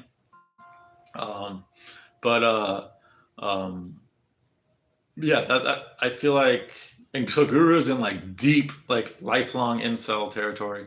But yeah, I went a few years. It was like, yeah, it was 2020 and 2021. So it was like 2 years, maybe 2.5 years where I didn't have sex. I could have. There was one girl I went on a date, and I genuinely could have. I could have fucked the shit out of her, but she smelled so fucking bad. She smelled like a dude. The first date I had with her, she had the nastiest armpit hair ever, and her body odor smelled so bad. I thought, when I first smelled it, I thought it was me. And, like, I apologized to her. I was like, oh shit, I smell fucking terrible. And then I realized it wasn't me. So I was like, wait a second, that's not coming from me. And then I told her, like, it was hard to fucking break that to her, but I was like, I literally fucking can't, like, I have a giant Jew nose. I'm very sensitive to smells. I can't fucking do that. Anyways, she did shave her armpits for me. And then we had a date, like, I don't know, like 4 or 5 days later, and she still smelled the same way. And I don't know if that scent was just, like, stuck onto her jacket. It very well could have been, but I still smelled it. And I was like, and, like, she was making a lot of, like, she wanted me to fuck her for sure, but she smelled so much like a nasty, sweaty, gross dude that I fucking couldn't, man. I couldn't. And she was very average looking. She was probably the ugliest girl I ever dated, and she wasn't ugly at all, but very average. And her averageness and her average personality combined with her smelliness, And I was like, fuck. I remember I remember for like very specifically, I was in the shower because she watched me do a lake plunge. Um, because our first day, we went to the lake. And I was like, I go in there all the time. She's like, no, you fucking don't. I'm like, yeah, I fucking do. I was like, I'll show you next time if there is a next time. And then that's what I did. And I remember like I got in the shower and I got a boner because a lot of times when I go in the lake and then like my balls and my dick, they just fucking like just they retract and they shrink up. And then when you go in the hot shower, like everything releases again, and then like you just get horny. Like not all the time, but it happens a lot. And especially since I had a girl in my apartment, and I remember like I was so close. I was like, I knew that I could just tell her to get in the shower. I could fuck the shit out of her. And I knew in the back of my mind, it was like, if you don't fuck this girl, like you're not gonna be able to fuck another girl for like a while. It's gonna be a while. And I was like, oh my god, what the fuck should I do? And I went against it. But like looking back on it now, I was like, I should have just said yes to the shit. I should have just brought her in the shower because then I could fucking wash her and shit. And then I wouldn't have smelled her, and then it would have been mostly fine. I think.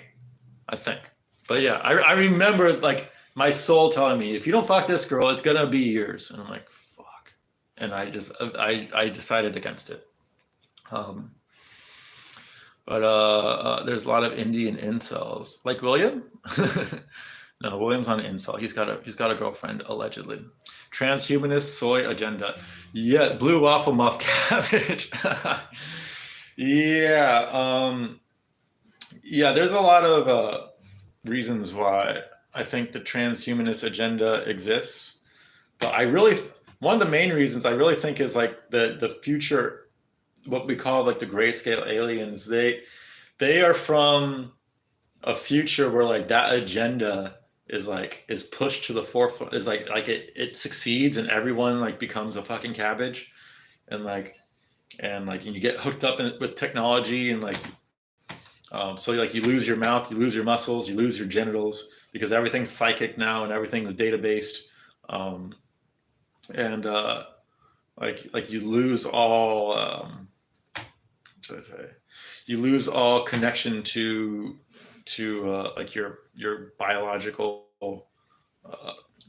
like organism, which I think there's good things and bad things to that, but to actively manipulate people to think that that's a good thing and to actively like screw with people's like identity of themselves, I think is genuinely fucking evil. And I think like one of humanity's strengths is like our males generally, or maybe not 2022, but generally speaking, are like like let's say 2000 and previous, or maybe 2010 and previous, like I think the average guy male is probably more masculine than your average guy like anything else, and your average female human is a little bit more feminine than everyone else. It's not now, but back in the day. And I think that was like a big strength for us, like because our relationships worked pretty well because of that. And now it's just like fuck it. It's all fucked up because the guys are soy, the girls are butch. It's fucked everything up, man. Like it's really fucked everything up. But yeah, blue waffle muff cabbage. Well said. Played yourself, Paul Doors. Chemp, how much is CMOS in the UK? Chemp would know all about CMOS and elderberries and like what like Nazi fucking ginger. What's it called? Ginseng or something like that. He would know all about that. Yeah, but I've had sex every other year of my adult life, so it don't really matter. Wait, so you are an incel, Polidori? I'm confused. Wait, what was that question? I know so many people from high school that call themselves they, them now. Oh my God, dude. It is insane going through Tinder and seeing like the first thing on these girls' thing is they'll say, I'm bi, they, them, she, them, or, and this is like a heterosexual Tinder, and like it's all like Black Lives Matter, fucking half, at least half the girls, I swear to God, that I see that I swipe left on, at least half of them have LGBTQ rights or Black Lives Matter or both as like two of their five main interests. Like if that's your fucking main interest, like you're genuinely the most NPC human ever. Um, but yeah, and like old friends of mine, like I pretty much never go on Instagram or Facebook to like look at old people, but like every once in a while I'll do it and I'll always regret it. And I'll look at like people from my past and I'll see that they're just completely bought into that fucking soy fucking uh like ridiculous, stupid narcissism to the highest degree. Like to say that, to put like the very first thing about yourself is they, them, or they, she, or whatever stupid fucking, whatever it is, it doesn't matter. That is the most narcissistic shit like I think I've ever seen in society ever. Like you're saying like I'm so important. If you don't call me this, you're an asshole. Or what they're saying is, oh, I support that. Like this is progression. Extreme levels of narcissism is progress, and gender dysphoria is progression. Like that's the message you're saying to other people. Really blows my mind. And oh my God, there was a group of my old friends. I think it was almost 2 years ago. I joined a Discord with a group of my old friends, and I got banned in like 20 minutes. It took me like literally just 20 minutes, and I didn't even really say anything. All I said was like the guy who invited me. I said he was like, oh, I'm gonna get the vaccine tomorrow, and I was like, why the fuck are you doing that? Because we were talking about Wim Hof stuff. He's also a cold plunger. He lives in Colorado now, and he does cold stuff, cold exposure all the time. And I was like, why the fuck would you do that, dude? Like, I'm assuming you don't get sick because you're a Wim Hofer. And he's like, yeah, but I'm in the military. They make me. And I said something. I don't remember what I said. Oh, I remember. I made a joke about black people and Mexicans. A joke that was super, super tame for my standards. Really, really tame. And a joke that would have totally been okay with that group of friends fucking 10 years ago. But one of the stupid guys, Tim, he was like, no more racist shit, okay? And I just said, fuck you. I think I don't know if I said fuck you, but I was like, no, you can't censor me, motherfucker. Like that joke you would have laughed at that joke 10 years ago. Now you just fancy yourself an adult, and you fancy yourself as like a progressive fucking soy piece of shit. And then they banned me. So that's generally what happens when I try to mix with like my old friends. I only have like 3 or 4 friends from that era that I still keep in touch with, because the rest of them are so fucking soy. It's crazy. It's crazy how much that like they just tricked people into like if you fancy yourself a good person, then you're like he hit like you are pro gay, you're pro trans, pro all that shit. Like they tricked you into like, and if you fancy yourself a good person, you're not a good person. My pronouns are they, him. That's good. That's good, Polidori. No, I am not an incel. I have a girlfriend. Bob's pronouns are insert here. William with the comment of the night. I agree. But 2020, I did not have sex. Yeah, 2020, I didn't have sex. And 2021, I didn't have sex. And oh my God, it was getting hard. It was weighing on my consciousness so much. I swipe left whenever I see fully vaccinated in the bio. Yes, me too. Or like they have a stupid fucking sticker that says vaccinated, or I forgot the slogan they have, but like it's a really dumb slogan. It's like, if everyone gets vaccinated, like we're all in this together, just get vaccinated. Like, fucking retarded. To be fair, I didn't try. I tried a little bit. I didn't try super hard. But I did try. Yeah, it's but even when you don't try, like it's hard.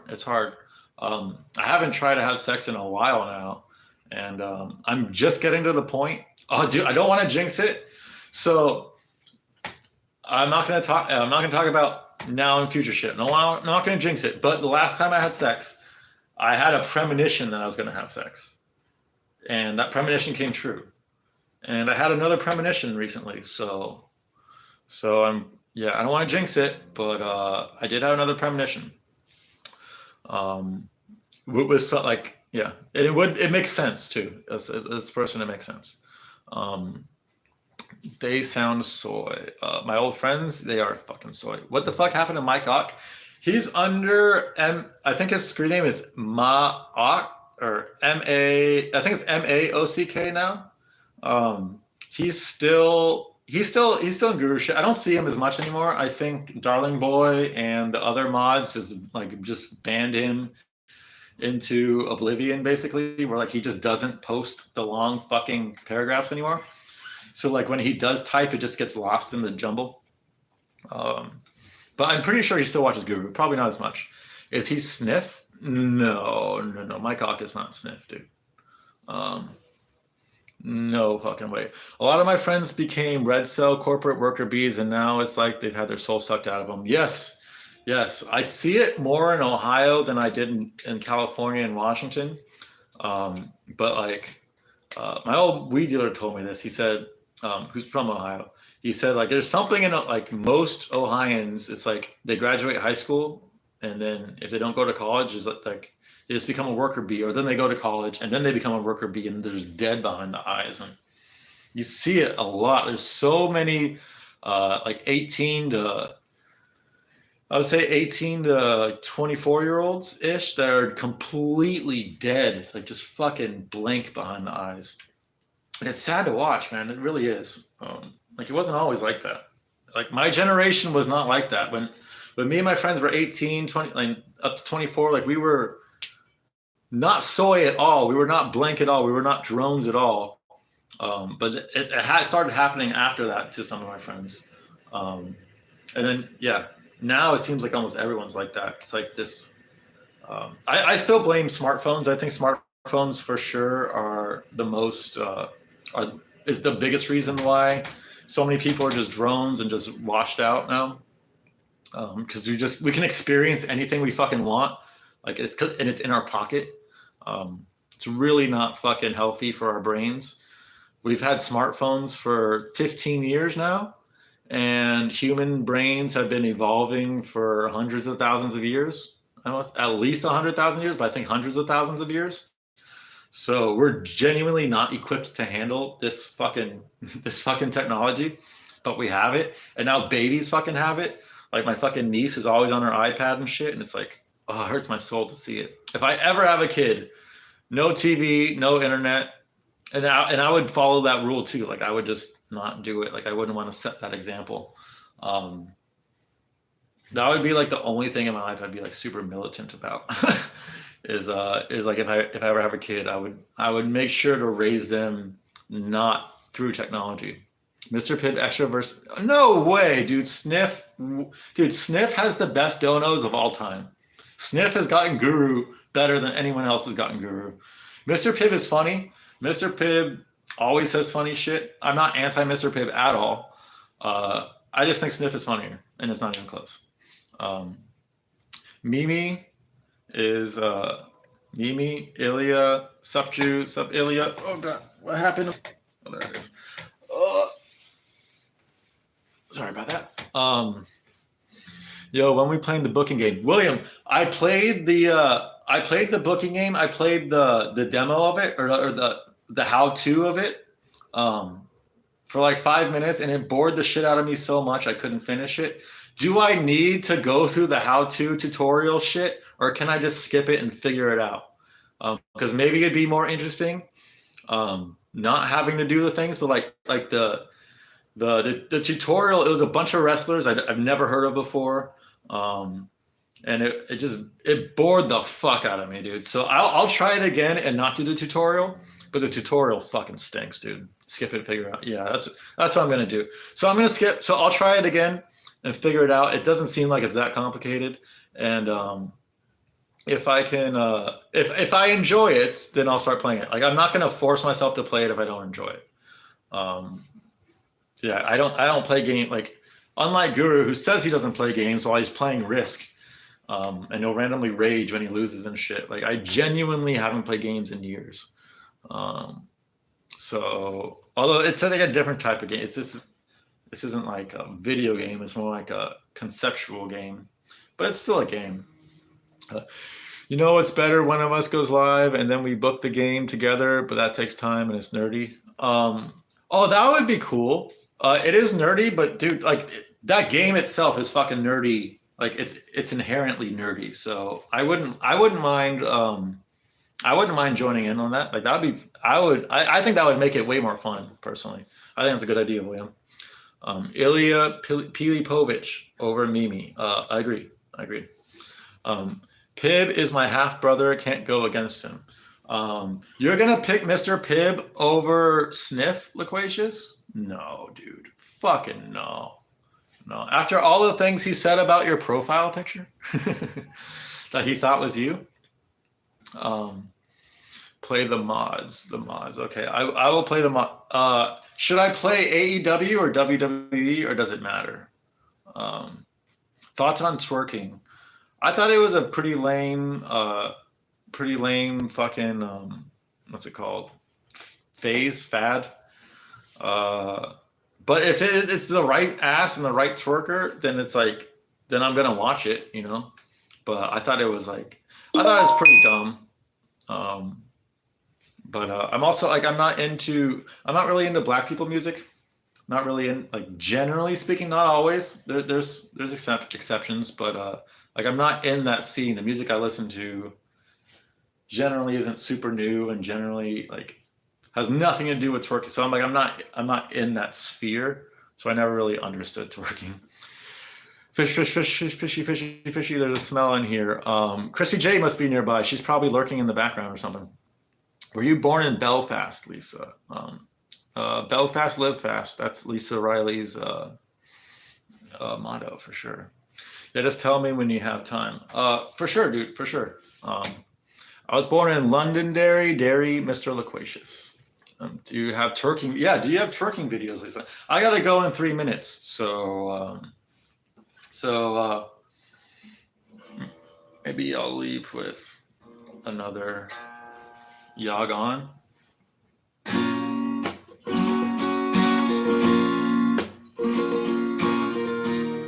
It smells like meth and smegma.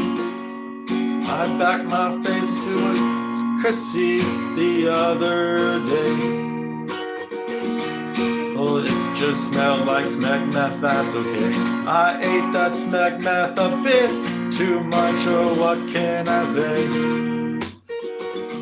Well, I just got real high, it was all okay.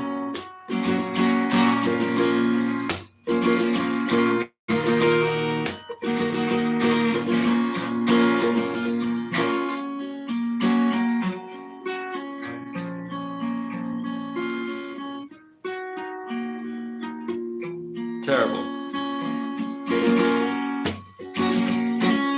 That's my song. Yeah, my fingers are fucked, so I probably won't be fucking playing guitar tomorrow, but so Saturday, there's UFC Saturday, so I don't know the next time I'll be streaming, but the next time I do stream, if it's not tomorrow, I'll be much better on guitar. Because this, I don't know if you can see, but like my fingertips are fucking, you see that indentation right now? That genuinely hurts like fucking shit.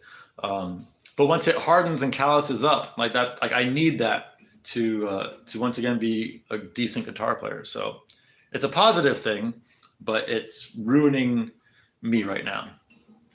You forgot there's UFC. Yeah. Loquacious, remember to go to the Tapology groups and pick all your do all your picks for Tapology. Remember, it genuinely makes watching the fights way more fun because every single fight you're invested in it, you know, and you're invested in something specific too. It's not like I want this person to win. It's like I want this person to win but this way in this round or by decision and stuff. So it does make it more fun. I guess as long as you're doing good though. Like my first three cards weren't that great. It wasn't that fun, but my last card was really good. And if Derek Lewis doesn't pull out of that fight, maybe I would have been the Jew of the week. I don't know what I think Strickland picked Pavlovich. Where I picked Derek Lewis. So if Derek Lewis didn't pull out and that fight would have happened, I might have been the top Jew. But as it stood, I got second place. But it's definitely more fun when you're competing with people. Chrissy J needs a hunk of a man, dude. I know. If you only knew the things she told me about her fucking husband, man, her ex-husband, I think, or her soon-to-be ex-husband. I don't know what's going on. Really, she's. I don't know. I don't want to get into it. Hydra is Ilya's sex doll. I know. I fucking know. Oh fuck, dude. Okay. You see, thoughts on Ilya's relationship with Hydra? I think he should stop fucking Hydra so much. I think he should at least use some lube when he's fucking her. He's fucking her raw, like nonstop, and Hydra's vagina is just chafed to the core. Lisa Riley, Hydra is just the music bot in Discord. Captain America is coming for Hydra. Yes. Nubby's voice dropped. I know. I listened to Nubby's video yesterday, and his voice was distinctively lower. I'm proud of him. You know, he's finally gonna be able to beat the shit out of his stepdad. Heard he died. Nubby died, or Captain America died. I need Guru. I know Lisa Riley, but Guru might be gay, or he's just an incel, and he's not going to know what to do with you. It's sad. Saying Nubby all grown up. I know, yeah. Nubby's been like that childlike innocent voice has it's been part of Jerusalem for a while now, and now he's a man. Now he probably sprouted his first pube and shit. So good for Nubby, but it's also kind of sad, you know. But they all have to grow up sometime. Chrissy's husband died. I don't think so. I don't think he's dead. Pretty sure he's not dead. Nubby will be a grappling expert after the years of fighting off his stepdad. Oh, I know. Nubby's bottom game is gonna be fucking you're not gonna want to fuck with his bottom game at all. That's for sure. And with that said, I'm gonna go now. I fucking don't want to at all. But my mom called me, and it's her birthday, so I'm gonna have to fucking call her back right now. And then yeah, hopefully Guru goes live today. It's Thursday. I could see him skipping today for sure. I could definitely see him skipping today, or I could see him skipping tomorrow. I predict either today or tomorrow he will skip doing the live streams. Oh fuck, Weonte Dialder, you're just here and I'm leaving. Sorry, buddy. But those hip escapes and scrambles, yeah, dude. Yeah, his bottom game. Yeah, he's gonna be a crazy fucking flyweight with ridiculous scrambles because he was fucking. He had like a 220-pound fucking light heavyweight fucking Nubby stepdad just abusing him in the last few years, you know. Yeah, so he's gonna be good. But anyways, with that, thank you all for tuning in. I love you guys, and I will see you next time. Peace out.